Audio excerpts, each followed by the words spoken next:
зорилготой болохоор бид нар нийгэмдэр байгаа одоо асуудлуудыг ямар ч тааж олж хараад маш удаан хугацааны туршид судалгаа хийсний үр дүнд ийм шийдэл байж болох юм байна гэдгийг бид нар бол анзаарсан. Тийм ч учраас тэр одоо шийдлээ бодит байдал дээр буулгахын тулд хүмүүс төсөөлөгдөхгүй байсан учраас бид нар тийм шийдэл гэдэг уралдаан руу одоо өөрсдийнхөө өргөлөө явуулаад өөрсдөө сориод үзье гэж бодоод явуулсан.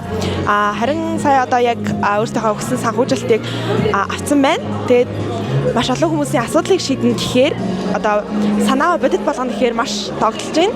Тэгээд бүх хугацаа хүч одоо бүх чадлаа дайчлаад энэ төслөө яг бодит амьдрал дээр хэрэгжүүлээд удахгүй та бүхний ч гэсэн одоо амьдралын чинь дадал болно гэдэгт бол бид нар итгэж байна.